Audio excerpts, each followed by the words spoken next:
Society के मुअज़्ज़िज़ और मोहतरम भाइयों, आज हम सुन रहे हैं कि जी पाकिस्तान को गाज़ियों ने, पाकिस्तान के मुजाहिदीन ने इसको आज़ाद कराया था, और ख़ासकर नॉर्दर्न एरिया को, जिसको हम आज GB कहते हैं, जिसके अंदर इनका रोल था।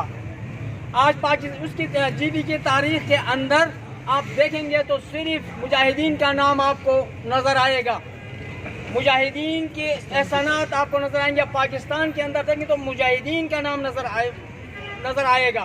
और किसी तबके का हमने इसके बीच में नाम नहीं देखा है। आज वो मुजाहिद जिसने 42 साल इस पाकिस्तान के हिफाजत पर लगाया, 42 साल पाकिस्तान की हिफाजत पर लगाया, स्टेशन के पहाड़ों से लेकर थर के रेगिस्तानों तक उसने रगड़े खाया पाकिस्तान के तहफ़्फ़ुज़ के लिए, और उसने अफ़वाज पाकिस्तान की सरबराही की, सिपहसालार रहा और पाकिस्तान का सदर रहा।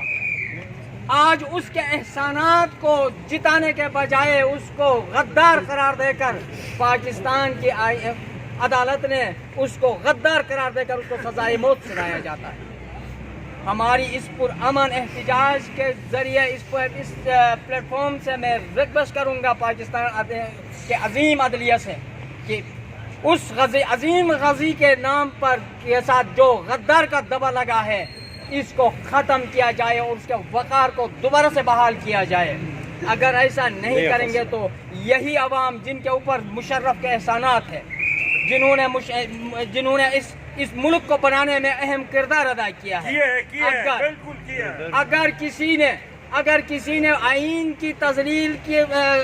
उसमें उसको सज़ा दे रहे हैं, तो आइन का जो दजिया उड़ा रहे हैं उनको सज़ा क्यों नहीं मिल रही है? नवाज शरीफ ने उसका क्या किया था आइन के साथ, पीपल्स पार्टी ने क्या की थी, उनको भी तो सज़ा मिलना चाहिए। मुशर्रफ ने आइन के साथ कुछ नहीं किया था, पर मुशर्रफ ने पाकिस्तान को बनाने की कोशिश की थी, और ये वाहिद सदर था, वाहिद पाकिस्तान का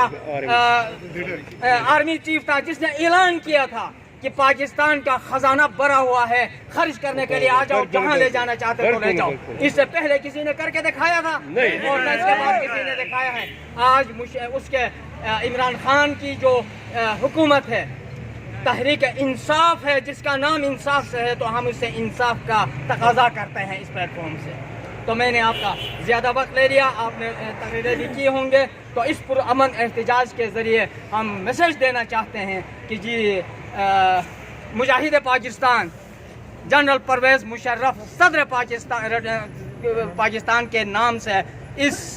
गद्दारी के दब्बे को उठाकर उसकी इज्जत को बहाल भी किया जाए और इसके इस